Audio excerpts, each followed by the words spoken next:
بسم الله والصلاة والسلام على سيدنا محمد. هاي حبيباتي ندير لكم اليوم آيس كريم اقتصادي في متناول الجميع. فرحي به وليداتك مع الغلاء اللي رانا فيه.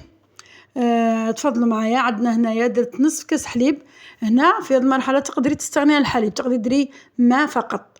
اما اذا راح ديري مشروع وتعودي تبيعي مثلا تسترزقي به، ديري ماء. اما اذا راح ديريه لعائلتك تقدري ديري الحليب.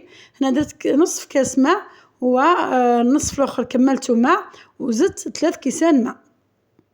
ضفت 4 ملاعق نشا، والسكر 5 ملاعق. السكر جاني شويه ناقص.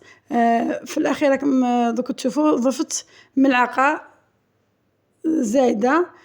طيبتهم مليح. شوفوا هنا القوام كي تحصلوا عليه ما يكونش عاقد بزاف، تكون خفيف. هذا هو القوام. هنا يجي الايس كريم يجي هايل بالقوام هذا تاع الكريمه هذه. تخليه يبرد مليح، يبرد تماما. شوفوا كيفاه القوام نتاعو كيف يجي خفيف. نحطوه في إناء يكون كبير شوية، ونضيفوا له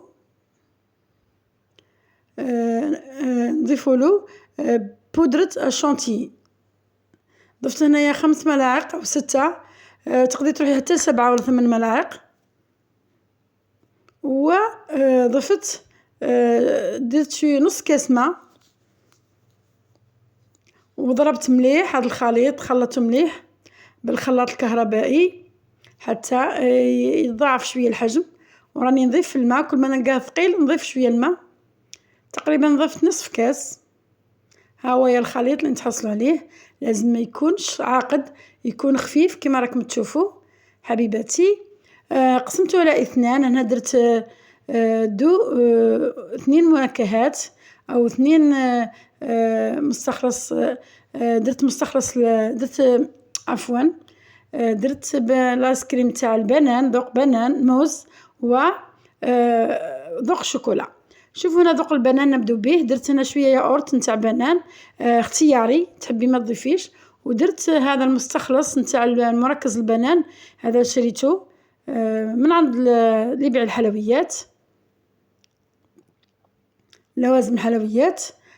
كاين كل المنكهات تشري كما تحبي. شوفوا الله يبارك، البنه تاعو هايله قاويه، واللون طبعا.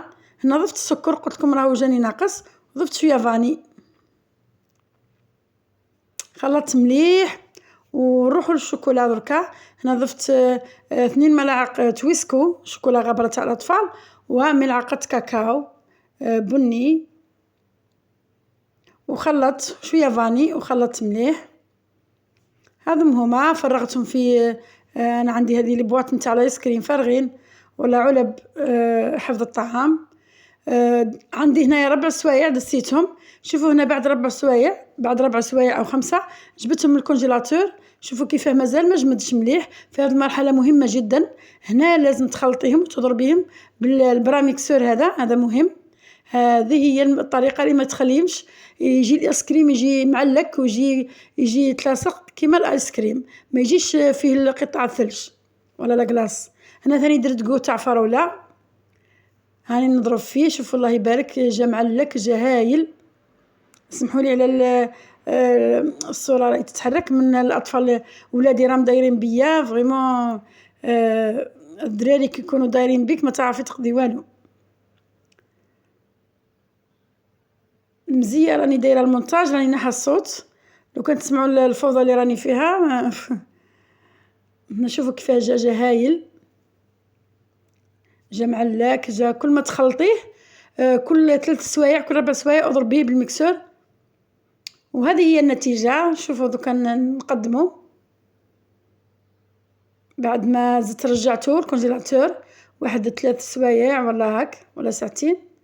ها هو يجمد مليح حتى هنا كي يجمد يبقى معلك ويبقى طري في نفس الوقت، ما يجيش فيه لاكلاص، قطع الثلج ما يجيش فيه.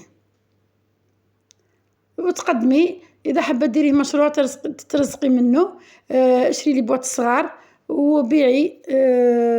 مثلا بواط صغار ديريهم 3000 ولا لي كورني. اذا حابه ديريه لولادك تقدري ديري بالحليب بدون ماء، يجي روعة. شوفوا جا الله يبارك، جا هايل اقتصادي بنين. زينته بشوية كراميل وشوية شعرية ملونة، ولا كاوكاو مهراس ولا قطع شوكولا، تزيين حسب الرغبة. والله جا روعة روعة الايس كريم بنين.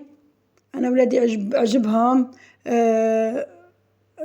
قالوا لي كيما خير من تاع برا.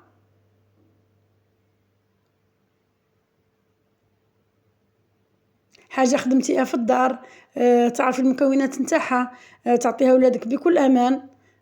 ربي يحفظهم ان شاء الله ويحفظ جميع الاولاد ان شاء الله. انتظروني في فيديو قادم، وصفات اقتصادية خفيفة نتاع الصيف، والى فيديو قادم ان شاء الله. والسلام عليكم ورحمة الله تعالى وبركاته.